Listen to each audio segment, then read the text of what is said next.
Hola a todos. Hay una historia que se ha ido extendiendo con el paso de los años que dice que en la época del programa Apolo, en los años anteriores, la NASA invirtió millones de dólares en desarrollar un bolígrafo espacial. Un bolígrafo que permitiese a los astronautas poder escribir en el espacio.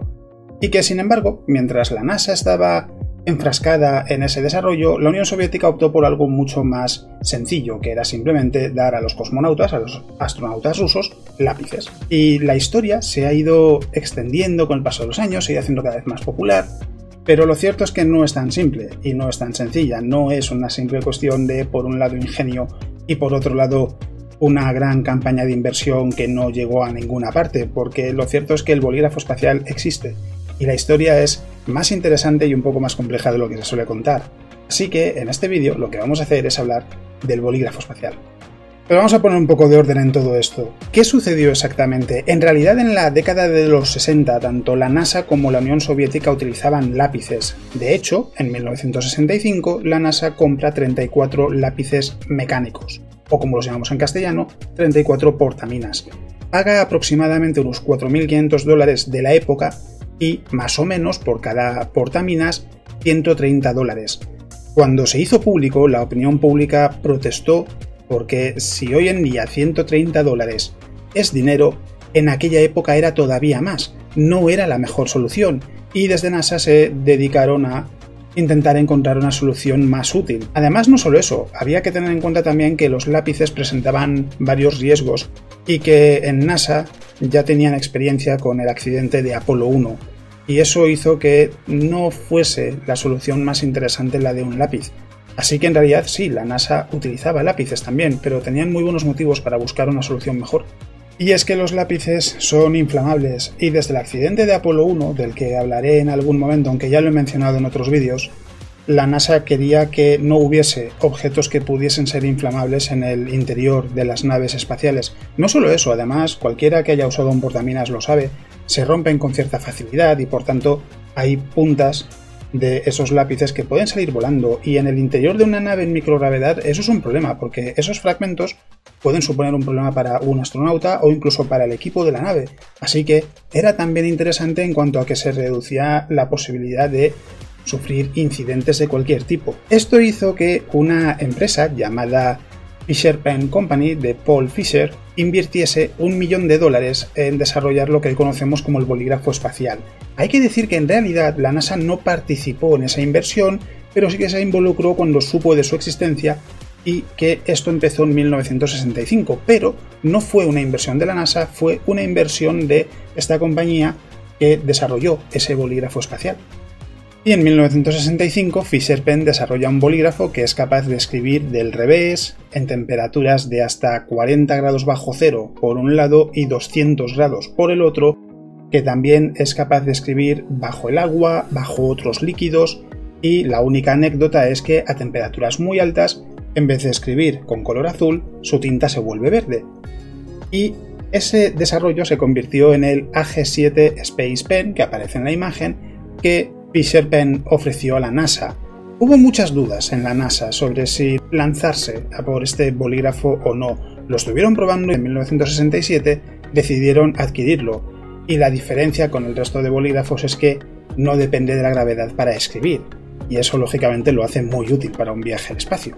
Esta imagen es una anotación que hizo Michael Collins en el módulo de mando de la misión Apolo 11 con un bolígrafo espacial. La NASA adquirió 400 de estos bolígrafos en 1968 y hay que decir que al no depender de la gravedad, lógicamente tienen un sistema diferente. Lo que se hace es rellenar el cartucho de tinta con nitrógeno presurizado y es ese nitrógeno presurizado el que empuja la tinta hacia la punta del bolígrafo. Además, en este caso, Fisher Pen utilizó tinta diferente en comparación al resto de bolígrafos porque se mantiene en un estado gelatinoso y solo se convierte en fluido cuando ya está en la punta del bolígrafo con el movimiento del bolígrafo, y por tanto solucionaba todos los problemas que planteaban los lápices para la NASA.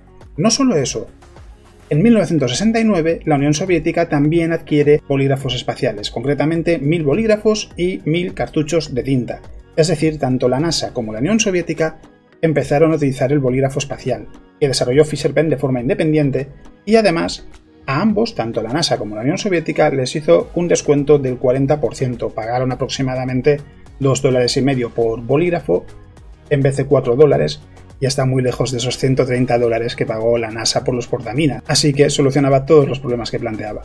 Así que desde la época de los 60 se utiliza el bolígrafo espacial tanto por parte de la NASA como Rusia en la actualidad, la Unión Soviética en aquella época, y de hecho con el paso de los años pues fueron publicándose nuevas versiones, y hay que decir que, como podéis ver en la imagen, en la web de Fisher Pen se puede comprar el bolígrafo espacial, cualquiera de nosotros puede. Es un poco más caro que lo que le costó la NASA y a la Unión Soviética en su momento, pero se puede comprar. Y hay que decir que a día de hoy se siguen utilizando, pero lógicamente están cayendo en desuso porque hoy en día el soporte electrónico es mucho más práctico. Hay, por ejemplo, en la Estación Espacial Internacional ordenadores portátiles que tienen también que adaptarse para poder utilizarse en el espacio, y es mucho más útil que un bolígrafo, pero se siguen utilizando. Y además hay que decir que un bolígrafo espacial fue muy importante en la misión de Apolo 11, porque después del paseo lunar, cuando Neil Armstrong y Buzz Aldrin vuelven al interior de la nave, Buzz Aldrin, con la mochila que llevaba la parte trasera de su traje espacial, le dio un golpe a un interruptor, con tan mala suerte que fue el interruptor de encendido de la parte superior del módulo lunar que permitiría que volviesen al espacio y se acoplasen con el módulo de mando, y hacía falta algo que pudiese permitir hacer que ese circuito se completase para poder encender el motor. Y la solución, con lo poco que les quedaba a su alrededor, porque se habían deshecho de muchas de las cosas que ya no necesitaban en la cápsula, fue utilizar un bolígrafo espacial. Fue la solución que se le ocurrió a Buzz Aldrin y funcionó, fue lo que les permitió volver a la Tierra. Si no fuese por aquel bolígrafo espacial, quizás la historia de los astronautas hubiese sido diferente. Es verdad que no fue el único problema que tuvieron. Fue una parte muy complicada de la misión, pero de eso ya hablé en el vídeo de por qué se viajó a la Luna en aquella época. En cualquier caso, la historia real es que Paul Fisher invirtió $1 millón de sus propios fondos para que Fisher Pen desarrollase el bolígrafo espacial, y que tanto la NASA como la Unión Soviética adquirieron el bolígrafo espacial. La historia, por tanto, no es como se cuenta en el mito que circula por ahí. Así que ahora ya sabéis cuál es la historia del bolígrafo espacial, qué tiene de cierto, qué tiene de falso, y hay que decir que en el podcast de ayer hablé de cómo simular la gravedad en el espacio, de cómo sería eso útil, de por qué es importante, de alguna propuesta que se ha hecho sobre alguna estación que se podría construir con ese propósito, y también en el podcast de la semana pasada estuve hablando de Mercurio en la serie de las joyas del sistema solar para mecenas en iVoox. No hubo vídeo porque, como os comenté en el muro de comunidad aquí en YouTube, estuve cubriendo el retorno de la tripulación de la misión Demo 2 de SpaceX, y la próxima semana el vídeo va a estar dedicado a algo que tiene que ver con la Tierra, la Luna y las distancias en el espacio.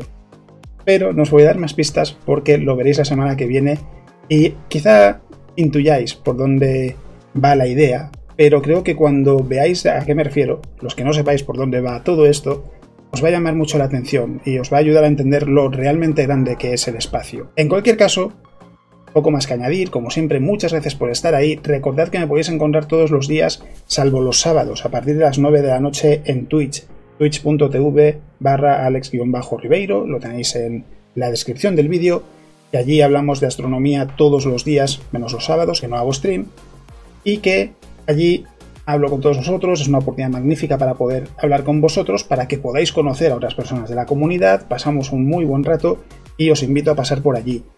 Y poco más que decir. Muchas gracias por estar ahí, muchas gracias por vuestro apoyo, muchas gracias por los comentarios. Si os ha gustado el vídeo, no olvidéis compartirlo y, aunque no me gusta pedirlo también, suscribiros si queréis más vídeos de este tipo. Y nada más.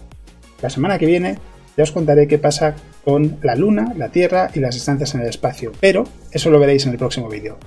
Eso es todo lo que os quería contar en el vídeo de hoy. ¡Nos vemos!